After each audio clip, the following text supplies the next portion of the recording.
said, these are the 3 things that anybody has to do. I mean, look, there are people listening to this, coaches across multiple sports. They put a video up, and it's, hey, us at practice today. Nobody's clicking on that crap. Right. Nobody. Yeah. Borderline clickbaity title. Okay. A thumbnail that's a good visual that you can see. Semi-interesting, ideally. Excellent audio within the video. Yeah. Audio is more important than the visual, in my opinion. And something in the first couple of seconds that piques an interest, ideally a preview of the best part of the video.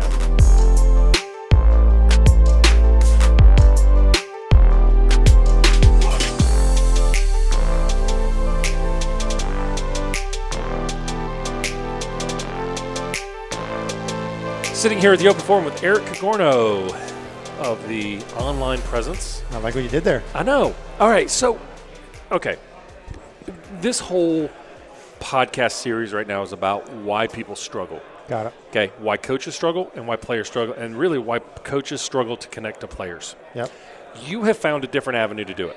I remember when you started, you had an idea, you had some thoughts on social media forums, boom, and now you've built 100,000 people who listen to you for golf instruction. How did that idea start, and then how did you keep at it? Because it couldn't have happened overnight. Yeah, so we're 3.5 years into doing that. We put up YouTube video number 1 in January 1st of 2017. Do you go back and look at that embarrassed? I go back and look at 2 weeks ago, embarrassed. Okay. On a serious note, I go back and look at 1 year ago, and it's shocking, which I think is a good telltale it's a great sign. thing. Yeah. And nonetheless, January 1, 2017, first YouTube video goes up. I'm teaching golf before then, mostly from a business decision that I decided I don't want to stand on a range forever. 12 months, no one watches. No one. Like, I mean, what were your download numbers? 8? 30. 30? Yeah, okay. yeah. I mean, we're talking like in a handful of people. Yeah. And I'm putting out and that's you multiple times trying to figure out why it's not working. Dude, they're 10 of me. Yeah, no, that's what I'm saying. I mean, they're 10 of me. Yeah. So we put out videos. It's mostly me teaching live lessons. No one's watching. Multiple videos a week. Like we're doing it. We're in it. I want to quit along the process many times. Very fortunate to have a business partner, Mary Lango, who kept me in it. So it probably took us 12 months to start to get a little bit of traction, meaning like 1,000 subscribers traction. And then we went from 1,000 to 30,000 like relatively quickly. Can you see what happened? I changed the titles and the thumbnails. No kidding. Yep. Okay, I want to come back to that. Keep going. Yeah. So, made some strategic changes, went from 1 to 30, put out content that people wanted versus what I wanted. Okay. There's a difference. Yep. Whether that's right or wrong, that's no. That's Interesting. Okay. And so we did that. I spent an ungodly amount of time studying golf stuff, YouTube stuff, titles, what people are interested in. I read all the comments on mine and other people's videos, so I'm in it. I'm very in it. Yeah, you're immersed. I'm in it. So I've got a good feel of what's going on, and then we just continue to tailor our message and video content to kind of what I see the market reacting to. So when it started building, you went from 30 to 1,000 to 30,000 to 97,000 or 100,000. Yeah. You were tweaking along the way. That's the message to me, is that people, whether you're teaching one-on-one to somebody or you're teaching in a avenue or a venue or even doing a podcast, if you're not matching what people want, you're just spitting in the wind. So what did you see, without giving your trade secret, what did you see that was different that needed to change? So I went on YouTube and I looked at what people were doing who were getting views. Okay. Meaning, what did the video look like? What was the title? What were they talking about? How were they talking? Just what did they do in general, and study that. And so over the past 3 years, I spent probably 5 to 8 hours every Sunday, and I mean every Sunday, not a couple Sundays, every single Sunday for 3 years, studying that. To this day still, this Sunday I will do it, where I watch YouTube videos, I watch what they're doing, I watch topics. In golf or outside of it? Golf mostly. Golf specifically. I love the personal development world. That's where I want to shift into. We can talk about that another time. So I watch a lot of that. But so I saw the titles and the topics. Give you an example. My topic would be Eric's lesson with Joey on wedges. Yeah. Someone else's topic would be how to spin the wedges like the pros. Get backspin in one simple tip. Borderline clickbaity. Yeah. Right? And so I saw an association with that title, the thumbnail, and what people watch. It's the same thing as if you say, hey, CNN comes out and says, Trump makes interesting decision. Yeah. Or Trump makes decision, 94 people die, world's going to blow up. It's the same article. It's 2 different titles. People click on the second one. That's just it. It is what it is. And you saw that immediately? Instantly. Really? For the haves and the have-nots of the YouTube world, that is a clear difference. Okay, so it's kind of clickbaity. It's copy. 100%. Okay. 100%. What are the core components that you see? If you said these are the 3 things that anybody has to do. I mean, look, there are people listening to this, the coaches across multiple sports. They put a video up, and it's, hey, us at practice today. Nobody's clicking on that crap. Right. Nobody. Yeah. Borderline clickbaity title. A thumbnail that's a good visual that you can see. Semi-interesting, ideally. Excellent audio within the video. Yeah. Audio is more important than the visual, in my opinion. And something in the first couple of seconds that piques an interest, ideally a preview of the best part of the video. Okay, so the formula, best part of the video. Yep. Catchy open, best part of the video. Yep. Coming back to it. Great audio, story, somewhat clickbaity. Hold you on. How long do the videos need to be? I would avoid over 15 minutes. If you're in that category, I would go over 5, but under 15. Okay. Why? There's an interesting correlation. There's a metric there. There's an algorithm there. That's why I'm asking. Yeah. For the money perspective, you have to go over 10 minutes to get more ads. So you got to go over 10 minutes, but maybe under 15. And then there's a watch time. Like most of our people watch 5 to 6 minutes of a video. Then they stop watching. That's our ad time. So we will strategically place things within those time periods. It seems to me like our 2020, people either want something really quick or like, can I swear on here? Yeah. Okay. Or like 3 hours. It's almost like there's 2 different segments of people. Yeah. So we usually go over 10 for the additional ads because I'm trying to have a business here. Yep. But under 20 to the point where it's not like, okay, dude, like, because you're preaching too much. Dude, my video's on chipping. Yeah. Okay? You know what I mean? Like, give me chipping in 10 minutes. Okay, so here's the question. Me in the mental game. Yep. Tough. Yeah. I don't have a damn club and a ball that I'm chipping. What am I focusing on? What would be a clickbaity thing to do in the mental game? For golf specifically? Yeah. 2 mental tips that will instantly improve your score. So you got to go that strong 100%. instantly. What if it 100%. doesn't improve their score? Doesn't matter. They don't even come back to you, do they? The point is, do people ever call you and go, tried that, didn't work? Dude, yeah. I mean, the more you grow, want the haters. more negative. I get my haters. You want haters, right? Grant Cardone used to say, I know. Let's rip on Grant here. Let's use him. Love Grant. Love Grant. So yep. he had a correlation with like the more popular you become, the more haters you have. I found that to be 100% true. The more popular our videos are, the more people who say I'm an idiot. Okay. When I put a video out, if I make the best fucking video ever and 3 people watch it, it sucks. It's not a great video. No one saw it, didn't do anything. I need to get people in the door. I'm willing to do anything to get you to watch me. If my message after you get in the door is what I genuinely believe in. I don't need to talk in that video about 2 things to instantly improve your score. I don't need to talk about that. I need you to watch me. So the title doesn't have to match the content? Not at all. Really? Not at all. Not at all. The title needs to get you to click. Whoa. Okay. Now, keep in mind, it's got to be consistent. Like it doesn't have to be. I can't go into a car video. Yeah. No, I'm with you on that. Yeah. But hey, the 2 things that are going to immediately improve your life. Yep. And you're going to talk about sleep and exercise, and you never really connected them. 100%. Okay. That's exactly how it should go. The people in the golf industry and across, I mean, I study this a lot. Yeah, no, I love it. Danny Maud in the golf industry. Who? Danny Maud, M-A-U-D-E, his last name is. He's overseas. He is crushing the views. Almost every video he has says simple, easy, effortless in it, and it's the same shit, and he could talk about something completely in it. It doesn't matter. His views go like this. His subscribers go like this. So long as I have you listening to me, then I can bring you in. But if I don't have your attention, I have nothing. If I didn't walk up here and say, hey, Brett, what's going on? I'm not sitting up here. Yeah, It's the 100%. same thing with the clickbait. It's the same thing. Yeah. So I'm willing to clickbait you into me if then I give you what I truly believe in. Okay. Were you that way before you started this? 100% not. So No. what changed? You're tired of being poor?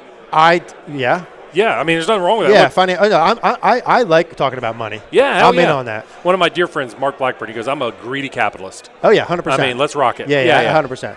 I also realized, listen, I'm competitive. Yeah. So I did videos for a year that I think are really good that no one watched. All these people watch. I think my content's better than them, but no one watched. It's a game. It's a scoreboard. It's a scoreboard. And so, that's part of it for me too. So yeah, I'm going to do whatever it takes to get you to watch the video if I think that what's in the video that I have is good to offer you, and it'll actually work. If I think sleep is the number one thing for you, I will say whatever it takes for you to hear me say sleep to you. And to me, I go to Grant Cardone thing. I think that's a fucking ethical thing. Like if you think you have the best message in the world and you're not willing to go that far, then I don't know how much you believe in it. Like that's how I look at it. So if I really think I can help. So I've been to 10X. Yeah. You've done 10X? I have not gone yet. Oh, why not? I know. I you haven't will gotten go. the 17 emails a day? Oh, I get all the emails. Yeah, why I haven't haven't you committed. Gone? Why not? Previously for me, it was financial. Yep. Now for me, it's I watch so much Grant Cardone that I question what I would get at a live event. Right. I do think, though, the immersion for me would be good. Right. I think the ticket price is just above what I feel comfortable with for my value for that. Yeah. So we went a couple years ago to Vegas, and it was a very impressive event. Yep. There was some impressive nature. But I turned to my wife and I said, damn it, he's got it made. Yeah. 98.9% of the people in this audience will never change what they're doing. They'll all come back next year like sheep. Yep. Because Grant's got the system. He's very on point. He's a very smart man. He's not a shyster. Yep. I called a buddy of mine in the golf course in the car industry, and I said, "Tell me about this guy," thinking he was going to be like, "Oh God, that guy." He goes, "Dude, his stuff was the best of the best. All right, it's legit stuff. Yep. He knows what he's doing. He's got a system. He doesn't care that he sends you 18 emails in an hour. Yep. He knows that they're going to work." Like, he doesn't care. No. Unsubscribe all you want. Hate him all you want. Go online and talk about him. Grant Cardone changed my life. Jim Rohn changed my life. Yeah. In a massive way. I'd love to talk personal development with you sometime. Yeah, absolutely. In a big, big way. And Grant Cardone changed my life. The concept of 10X in and of itself changed my line of thinking a lot. I think Grant Cardone's ability to show up day after day after day after day after day after day after day, year after year after year after year after year, and me watching his process of where he started, when he first started, to what he is now, is such a confidence boost for me to see what's possible if I'm willing to do those same sort of things. I think he's a tremendous model of his action more than what he says. That's how I look at it. Okay, I can dig that. So do you monetize off of private label or do you monetize off of ads or both? Yeah, so we'll do YouTube ads. Yeah. And we can talk, I'll talk numbers. Yeah. So YouTube ads. The reason I'm asking, the reason I'm going here is, I know there's a lot of instructors who are listening to this right now, and if they're not listening, they need to. Yeah. But they're listening to this podcast, and they're like, man, they're just putting up a bunch of crap. Yeah. I mean, I hear it all the time. Yeah. Like, I hear it in my industry. Like, oh my God, how do you have 11,000 followers on Twitter, which is not like you, but I mean, how do you have 11,000 followers on Twitter? I mean, most psychologists have less than 500. I'm like, well, if I don't do it, then there's somebody else that's going to, and I want to figure it out. Mm-hmm. I believe in what I have to say, and I want to maximize the system. Not because I'm trying to like rip people off. Mm-hmm. I believe in the product. I want a better distribution. And if you're a teacher in here and you don't have a better distribution to get your stuff out there, then who are you marketing to? The 47 members that take lessons at your club? Then don't bitch with the guy down the street or the lady down the street's making more money than you. I couldn't say that any better. To me, this is an ethical thing for me, and this is a personal development thing. I'm so sold, Brett, on the fact that, like, I'm all in on me trying to be the best of Eric possible. Okay. I'm so in on that it's not even funny. Like, literally, my daily routines that are tailored to that, I'm very anal with that. Yeah. And so if I'm committed to Eric Cogorno being the optimal Eric Cogorno in all areas across the board, that's what this is, right? That's what this process is. That's me from here where I'm sitting now to getting there. It includes me putting out videos. It includes me, it's me willing to put shit out, even if it's not perfect. It's me willing to just go with the flow. I, in the beginning, would care what everyone in this room would say about a video. To me, it's not about that now. This is all practice to me. This is part of a process for me of being a better version a month from now, a year from now, 3 years from now. I fully believe at one point in time I'll be on stage doing personal development. Mm-hmm. So to me, I look at this as just a learning curve. Okay. It's not an end goal. Yeah, no, I get that. Yeah, I get that. But I don't think a lot of people do. They make the YouTube video the end goal. And that's not what it is. They put all their effort into the end goal, that video, and they put all their time. So do you feel like your video has to be perfect to go out? I don't even watch it. You don't even watch it? Nope. It goes to Mary. It gets edited. It goes out. So time from video to distribution? 1 week. 1 week. Yep. We run about a week. 1 week. We'll film 4 videos. How many do you put out in a week? 4. And then I do a live on Monday nights when we're home. So how many people you got sitting on that? On the live sessions, we'll have between 100 and 200 live. Okay. And then let's say 2,000 people watch it. If we do a YouTube video and it's good, like our big YouTube videos get hundreds of thousands of views, but we're in like a week, if it gets 20, 30, 40, 50, that'd be like a good video for us. Like that one worked. But dude, all the time happens. Have you been able to predict the ones that went viral?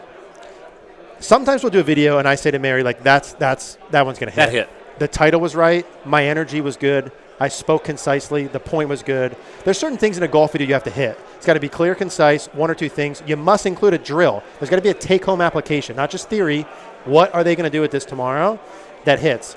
There's some videos we do that I think are the best, and they get no views. And some I think that suck that do really well. So not always I can't predict it. But the thing is, I'm playing a numbers game. If a guy puts a YouTube video out once a week. No chance. Dude, 4 a month versus 20. I'm beating him in 12 months. Okay, so then how do you ego-wise, speaking to me, look at your download views and go, shit, nobody's listening. Nobody's watching. You're not titling them correctly. What do we need to do? Like meaning. Now that might be. I'm not picking. I'm looking at Basham here because he and I are trying to figure this thing out together, not because I'm pointing at Basham going, title him better. I don't think you're going far enough to get people to click the video. That's what I would say. Probably. I don't know if that's right or not. Just my personal opinion on based on what I've seen. Like the fact that when I said the clickbaity and you were a little taken off by, to me says you're not going far enough. No, and I can tell you right now, I hold them back more than, and it's some of it is from being a psychologist of not overstating. Yep. However, I do believe in what I have to say, and I do believe in what I can do to help people. I can tell you right now how to get everybody in this room to better connect with their players and their students to actually make a difference in their lives right now. Then, Brett, I think it's an ethical thing for you to go that far, because if they don't hear you say it, they don't help those people. Like that's what I look at it, to the point of like, dude, you gotta go farther than you're comfortable with. We put out titles that I don't think, like, I'd like to not title it that. I'd like to title it. But you know that copy works. Dude, it's how many times do you repeat the title? I'll tell you what, getting the title right is probably this time. We spend the most amount of time on that. Getting the title right. And the thumbnail. We spend the most amount of time on. And there's certain keywords that you know how to get in there. Simple, easy, quick. Yeah. It's the same thing. It's if you were going to make a diet video, what the fuck would that look like? Not quick, not a lot of effort, and it's going to get immediate results. Overnight, 10 pounds. Overnight, 10 pounds. Not 12 months. You're going to get 20 yards on your next drive. Exactly. Our first video we did where I decided to change the topic, I said, gain 30 yards with this one downswing move. Never even proven that they gained 30 yards. I didn't even talk about 30 yards. You didn't even talk about it. It's not relevant. You're doing putting. That's what I'm saying. Yeah, exactly. I'm in a car video. Yeah. I'm not kidding. I'm not making fun of it. It's brilliant to me. Yeah. It's psychology, right? Why do people stop at your videos? Is because there's something that grabbed their attention. They may not be looking for confirmation. They're just scratching an itch. Yeah. That's all they're doing. And if you throw a method, a trick, a simple, and a whatever, people will click on it, and then it's our job to provide them with good stuff after that. I believe that. Yeah, no. Yeah. I'm not saying that this is devoid of quality information. Yeah, right. Yeah, no, I agree. Yeah. But, I mean, it's the same reason why when we drive by a McDonald's, it's the 99-cent menu. They're not saying we have the best hamburger in town. They're not trying to win on that. And it's interesting. I listened to a podcast about the guy who started Five Guys. Yeah. And his goal was different. I want to start a Five Guys in the worst part of town with the highest quality ingredients, and I don't care how much it costs. Interesting. If people will buy it there, they'll buy it. And then his son took it on a franchise, and he was freaking out because he was afraid that he couldn't control the quality. Yeah. And his son proved to him that he could. And Five Guys, do you know how much a Five Guys burger is? I don't. It's expensive. Yeah. Because it's the finest French fry, it's the finest lettuce, it's the finest tomato. But people buy it's it. It's a special mayonnaise. It's not Hellman's. Yeah. It's a special mayonnaise and a special mustard, and people go nuts for it. The stuff we're talking about is basic psychology. 100%. And it's seen across every industry. The health companies that sell a pill are as profitable as they are with a B in billions and lots of billions versus the gym for a reason. Yeah. You know? And that's across the board, and golf is no different. And we're fighting for attention. The same person that you want to watch your thing is someone that's watching me, who's watching Netflix, who's watching the news. We're not competing against our industry. We're competing against attention across the board, you know? Yeah. And I think that that's important. And as Michael Breed said, we got attention span of dolphins. Or long form. Yeah. Or if you're going to go in, go all the way in. I think it's one of those two, which is why I think that time frame is so key. All of this to me stems back, Brett, to the fact that like all this shit that goes on that we're doing, we're going to win for the fact that we're going to do it long enough until we figure it out. Yeah. That's my simple theory. Well, and I'm including Basham in this because he's the only guy that I've ever had in my organization that is wordsmithing, working, kicking, finding titles, working, and the evolution is a constant thing that he's doing without me. And he can take something and spin it. and I've watched the newsletters that he does and all the other stuff, how he's spinning it, Yep. and how certain ones get hits and certain ones don't. And Do you do YouTube videos, or is it all podcasts, like download podcast stuff? Is there any, like, do you do YouTube? Is there YouTube stuff? We do a YouTube video that's based on this, that and this is good for our listeners. It's based, and for the longest time we just put up the entire video soup to nuts. Yep. And we didn't really bring the listener in. And what my goal is over the next couple of months is to take little bits and then expand out and say, hey, this was me and Eric, and here's the 6 things that we focused on. Yep. So we took a little blip and we pulled it in, and we used that content of you and I, but then really drove home a message. And title all the clips different. Exactly. Yep. Yeah.